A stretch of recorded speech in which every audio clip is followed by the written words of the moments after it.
तो आज हम यहाँ डिस्कस करेंगे थ्री एड्रेस कोडिंग टेक्निक। ठीक है, देखिए थ्री एड्रेस कोडिंग टेक्निक जो है वो आपकी इंटरमीडिएट कोड जनरेशन का ही एक फॉर्म है। ठीक, तो देखिए थ्री एड्रेस कोड हम कहते किसको हैं। ठीक है, अगर कोई इंस्ट्रक्शन इस फॉर्म में लिखा है, ठीक, जैसे x equals to y operator z, तो इस तरीके के इंस्ट्रक्शन, ये तो मैंने आपको एक एग्जांपल दे रहा हूँ, ठीक है ना, इस तरीके के इंस्ट्रक्शंस को हम थ्री एड्रेस कोड बोलेंगे। ठीक है, इसका जो नाम है थ्री एड्रेस कोड, इसके पीछे जो रीज़न है वो ये है कि एक ऐसा इंस्ट्रक्शन जिसको इम्प्लीमेंट करने में या उसको प्रोसेस करने में हमें एट मोस्ट थ्री एड्रेसेस की ज़रूरत हो, उसी को हम बोलेंगे थ्री एड्रेस कोड स्टेटमेंट। ठीक, तो एक तो मैंने आपको ये फॉर्म दिखाया कि x equal to y operator z का जैसा फॉर्म अगर होगा तो वो एक valid three address code form होगा। ठीक, जिसमें कि x, y और z एक नेम को रिप्रेजेंट कर सकते हैं या किसी कांस्टेंट को रिप्रेजेंट कर सकते हैं, या वो कंपाइलर जनरेटेड टेम्परेरीज होंगे। कंपाइलर जनरेटेड टेम्परेरीज का मतलब हमारा यहाँ से है कि किसी इंस्ट्रक्शन को सॉल्व करने में इंस्ट्रक्शन के अंदर जो वेरिएबल्स प्रोवाइडेड थे उनके रिजल्ट्स को टेम्परेरली होल्ड करने के लिए अगर आपको उनसे एक्स्ट्रा वेरिएबल्स की नीड है तो कंपाइलर हमारे कुछ टेम्परेरी वेरिएबल्स को जनरेट करेगा। ठीक, तो उन्हीं को हम बोल रहे हैं कंपाइलर जनरेटेड टेम्परेरीज वेरिएबल। ओपी जो है वो एक ऑपरेटर को बताता है, सच एज फिक्स्ड और फ्लोटिंग पॉइंट अर्थमेटिक ऑपरेटर हो सकता है, और लॉजिकल ऑपरेटर हो सकते हैं, बूलियन ऑपरेटर हो सकते हैं। ठीक है ना, कोई भी एक ऑपरेटर की बात हम यहाँ पर आपसे कर सकते हैं। ठीक, सपोज कीजिए कि अगर आपके सोर्स प्रोग्राम में इस तरीके की लाइन लिखी हुई है x plus y into Z.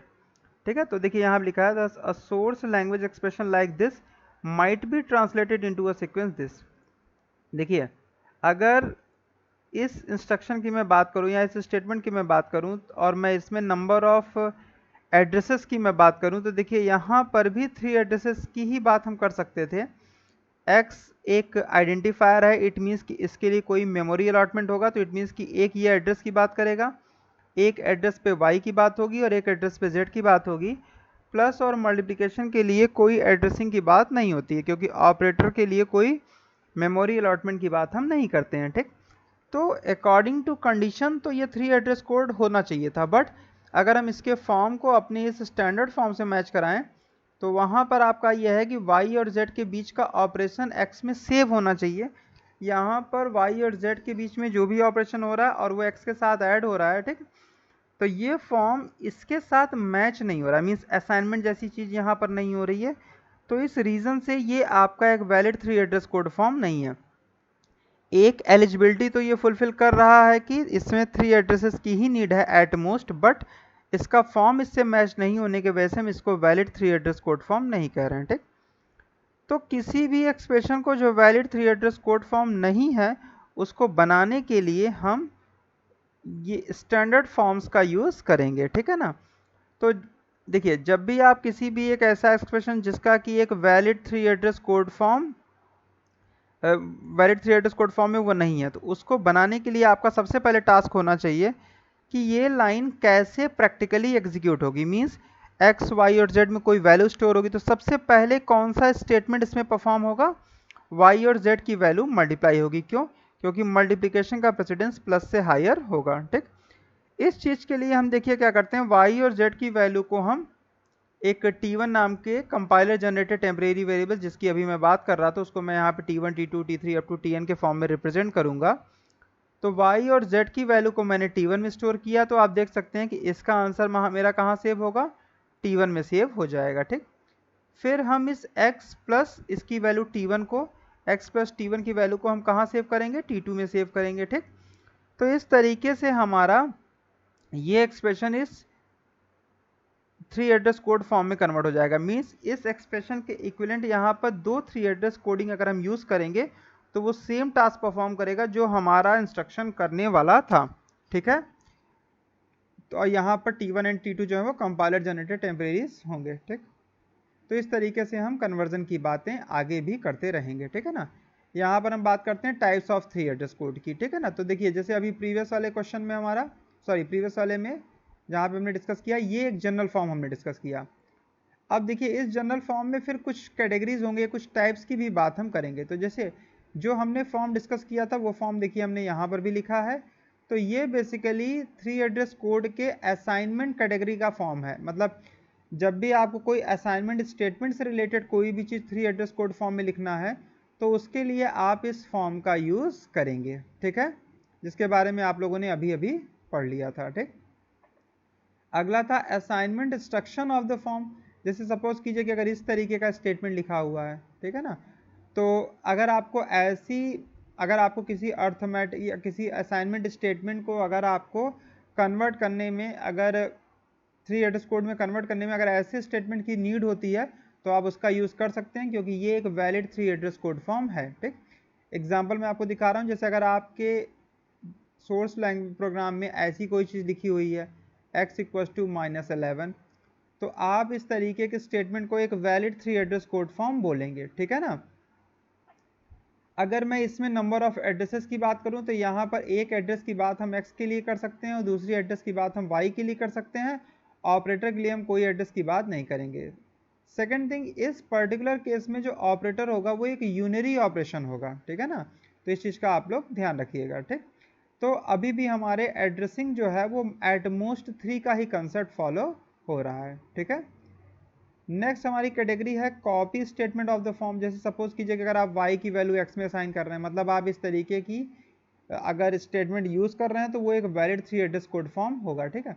और अगर आपके सोर्स लैंग्वेज में ऐसा स्टेटमेंट डायरेक्टली यूज़ किया गया है तो उसको कन्वर्ट करने की नीड नहीं होगी आपको 3 एड्रेस कोडिंग टेक्निक में। ठीक, और अगर किसी भी बड़े एक्सप्रेशन को आपको डिकम्पोज करना पड़ रहा है तो डिकम्पोजिशन में हम इसका यूज़ कर सकते हैं, ठीक, जहाँ पर आपकी y की वैल्यू असाइंड हो रही है x में। ठीक, इसके बाद हमारी नेक्स्ट कैटेगरी है अनकंडीशनल जंप कैटेगरी।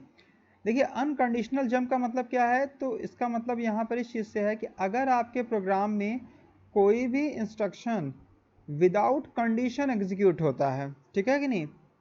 जैसे कि अगर सपोज कीजिए कि अगर मैं यहाँ पर एक वाइल लूप लिखूँ, ठीक, और इस वाइल लूप में मैं कोई कंडीशन बनाऊँ, ठीक है, और उसके बाद इसकी मैं बात करूँ, ये इसकी बॉडी हो गई, ठीक। और अगर इसके बाद भी कोई स्टेटमेंट यहाँ लिखे हुए हैं तो देखिए ये कंडीशन जो होंगे वो अनकंडीशनल होंगे। रीज़न क्या है, ये कंडीशन वाइल की या तो ट्रू हो या तो फॉल्स हो, इससे कोई फर्क नहीं पड़ता है। अगर ये एक सिंगल लाइन स्टेटमेंट है जो कि इफ एल्स वगैरह से फ्री है तो इसके फॉल्स होने पर भी ये पार्ट एग्जीक्यूट होगा और इसके ट्रू होने पर भी ये पार्ट एग्जीक्यूट होगा। तो ऐसे स्टेटमेंट जो होते हैं वो अनकंडीशनल होंगे, जबकि वाइल के अंदर के जो ये स्टेटमेंट्स होंगे वो कैसे हो जाएंगे, कंडीशनल हो जाएंगे कि अगर ये बात ट्रू होती है तो ये एग्जीक्यूट होंगे और अगर ये बात फॉल्स होती है तो ये एग्जीक्यूट नहीं होंगे। तो ये स्टेटमेंट तो कंडीशनल्स हैं और ये स्टेटमेंट क्या है, अनकंडीशनल हैं। तो अगर कोई अनकंडीशनल स्टेटमेंट है तो उसको आपको अगर 3 एड्रेस कोड फॉर्म में कन्वर्ट करना है तो हम इस चीज़ की हेल्प लेंगे। मैं आपको डिटेल में क्वेश्चंस के थ्रू मैं इस चीज़ को डिस्कस करूंगा, ठीक है। सेकेंड थिंग, इस पर्टिकुलर इंस्ट्रक्शन में फिर से मैं वेरीफाई कराना चाहूँगा कि कितने एड्रेसेस यूज़ हो रहे हैं।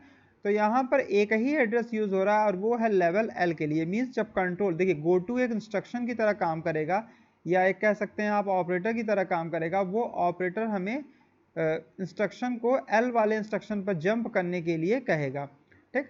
तो एड्रेस के अकॉर्डिंग अगर हम देखें तो इस स्टेटमेंट में केवल एक ही एड्रेस की बात होगी and that is the only L. वो केवल क्या होगा, एल ही होगा, ठीक। नेक्स्ट इंस्ट्रक्शन पे हम मूव करते हैं या नेक्स्ट कैटेगरी पे हम मूव करते हैं कंडीशनल जंप। तो जैसा कि अनकंडीशनल जंप था जो कि कंडीशन से बियॉन्ड था, कंडीशनल जंप जैसे इफ एल्स थे, वाइल लूप के कंडीशंस थे, तो इन सब चीज़ों के लिए हम इस तरीके के स्टेटमेंट्स का यूज़ करेंगे, ठीक है। जहाँ पे आप देख सकते हैं कि अगर ऐसा मैं कोई स्टेटमेंट अपने 3 एड्रेस कोडिंग में लिखता हूँ, if x greater than suppose कीजिए कि 2 एंड गो टू लेवल 5, ठीक है। तो इस तरीके का अगर कोई इंस्ट्रक्शन लिखा हुआ है तो वो एक 3 एड्रेस कोडिंग का एक स्टैंडर्ड फॉर्म होगा। और ये चीज़ें परमिटेड होंगी आपकी, ठीक है ना। जैसे यहाँ पे भी मैं एग्जांपल आपको बोल सकता था कि जैसे गो टू, अगर हमारे प्रोग्राम में लिखा हुआ है कि go to end level, suppose कीजिए यहाँ पे क्या लिखा है, केवल 5 लिखा है या 15 लिखा है, कोई भी नंबर हो सकता है। लेवलिंग पे आप कोई भी नंबर अलॉट कर सकते हैं, वो डिपेंड करेगा कि मेमोरी कैसे आपको मिल रही है, ठीक है, या कहाँ पे आप उसको जंप कराना चाह रहे हैं। तो ये एक वैलिड 3 एड्रेस कोड फॉर्म यहाँ हो रहा था। और इस वाले में कंडीशनल में अगर हम बात करते हैं तो if x relational operator y, RELOP का मतलब रिलेशनल ऑपरेटर का मतलब है कि ग्रेटर देन, लेस देन और इक्वल, डज नॉट इक्वल, जो भी रिलेशनल ऑपरेटर आप लोगों ने पढ़े हैं। तो अगर कोई 3 एड्रेस कोड इस फॉर्म में लिखा है तो वो एक वैलिड 3 एड्रेस कोड फॉर्म बोला जाएगा, ठीक है। एड्रेस की बात करें तो यहाँ पर फिर से इसको इंप्लीमेंट करने में 3 एड्रेसेस की ज़रूरत है, एक एक्स के लिए, एक वाई के लिए और एक किसके लिए, एल के लिए होगी, ठीक है। नेक्स्ट है हमारा प्रोसीजर कॉल। प्रोसीजर कॉल में जैसे सपोज कीजिए कि अगर आपके पास ये एक फंक्शन है, ठीक है, अब इस फंक्शन में टोटल नंबर ऑफ आर्ग्यूमेंट्स कितने हैं हमारे, n हैं, ठीक, और फंक्शन का नाम क्या है आपका, p है। तो अगर इस पर्टिकुलर इंस्ट्रक्शन को हमें इम्प्लीमेंट करना हो तो इसमें हमें कितनी मेमोरीज की नीड होगी, n मेमोरीज की नीड हो जाएगी आर्ग्यूमेंट के लिए, और एक चाहिए हमें फंक्शन का नेम, क्योंकि वो भी एक आइडेंटिफायर की तरह ट्रीट होगा। तो टोटल यहाँ पर हमें n+1 एड्रेसेस की ज़रूरत पड़ेगी, ठीक है ना। तो जैसा कि मैं आपसे बता चुका हूँ पहले कि हम अगर 3 एड्रेस कोडिंग टेक्निक की बात कर रहे हैं तो हम इस तरीके का फॉर्मेट अलाउ नहीं करेंगे, क्योंकि यहाँ पर n की वैल्यू अगर 2 होती है तो 2+1 3, तो इट मीन्स कि इस तरीके का फॉर्मेट तो अलाउ हो जाएगा। इट मीन्स कि अगर कोई फंक्शन ऐसा लिखा हुआ है p ऑफ x1, x2, ठीक, तो ये तो एक वैलिड 3 एड्रेस कोड फॉर्म बोला जा सकता है, क्योंकि इसमें क्या है, नंबर ऑफ जो एड्रेसेस की ज़रूरत है वो तो आपकी 3 पर हो सकती थी, ठीक, बट इसमें अगर n की वैल्यू इससे ज़्यादा होती है तो फिर वो 3 एड्रेस कोड फॉर्म नहीं रहेगा, फिर हमें उसको क्या करना पड़ेगा, कन्वर्ट करना पड़ेगा, ठीक। तो यहाँ पर अगर हम एक जनरलाइज टर्म में बात करें तो इस तरीके के फंक्शन के लिए एक जो वैलिड 3 एड्रेस कोड फॉर्म होगा वो आपका इस तरीके का फॉर्मेट होगा, जिसमें कि आप फंक्शन के सारे आर्गुमेंट को इस तरीके से डिकम्पोज करेंगे, पैरामीटर x1, पैरामीटर x2 और up to parameter xn। Means इस फंक्शन के अंदर जितने आर्गुमेंट्स होंगे वो सभी क्या होंगे, parameter x1, x2 up to xn के फॉर्म में हम रिप्रेजेंट करेंगे, ठीक। तो हमारा एक इंस्ट्रक्शन इस तरीके के n अलग अलग इंस्ट्रक्शन में डिकम्पोज होगा, जिसमें हर एक इंस्ट्रक्शन के लिए हमें एक मेमोरी एड्रेस की ज़रूरत पड़ेगी, जो कि x1 के लिए होगा, इधर x2 के लिए होगा, इधर xn के लिए होगा, ठीक। इसके बाद हम एक स्टेटमेंट रिप्रेजेंट कर रहे हैं, इसको बनाने के लिए कॉल p, कॉल हम एक इंस्ट्रक्शन कह सकते हैं आप की तरह वर्क कर रहे हैं कि आप फंक्शन p को कॉल कीजिए। तो यहाँ फंक्शन p वही है जो फंक्शन का नेम यहाँ पे होगा, और कॉमा n का मतलब है कि आपके जो फंक्शन में जितने आर्गुमेंट्स थे उस n के बिहाफ पर इसकी कॉलिंग कीजिए, और ये इसकी पूरी पैरामीटर लिस्ट होगी। तो आप देख सकते हैं कि आपके इस फंक्शन के इक्विवेलेंट इतने 3 एड्रेस कोड्स डिज़ाइन होने चाहिए, ठीक है। हम जब प्रोसीजर कॉल्स की चीज़ों को 3 एड्रेस कोड में कन्वर्ट करेंगे तो हम इस टॉपिक पे भी फिर से मूव करेंगे, ठीक। नेक्स्ट हमारा indexed assignment of the form.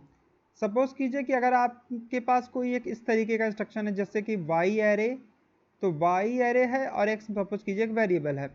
तो अगर यहाँ पर y एक एरे है तो yth एरे के ith इंडेक्स की वैल्यू को हम यहाँ पे क्या कर रहे हैं, असाइन कर रहे हैं x में। तो इस तरीके का इंस्ट्रक्शन आपका एक वैलिड 3 एड्रेस कोड फॉर्म होगा, जिसमें कि अगर हम एड्रेस के हिसाब से देखें तो x, y और i 3 एड्रेसेस की ज़रूरत होगी इस इंस्ट्रक्शन को परफॉर्म करने के लिए। सिमिलरली अगला इसका रिवर्स प्रोसेस आप देख सकते हैं कि मान लीजिए x नाम का एक एरे है और ith उसका इंडेक्स है, और y एक सपोज कीजिए वेरिएबल हो सकता है आपका ये, ठीक है ना। तो अगर x एरे के ith इंडेक्स पे y वैल्यू असाइन कर रहे हैं तो ये भी एक वैलिड 3 एड्रेस कोड फॉर्म होगा, और यहाँ पर भी 3 एड्रेसेस x, i और y की बात की जाएगी, ठीक।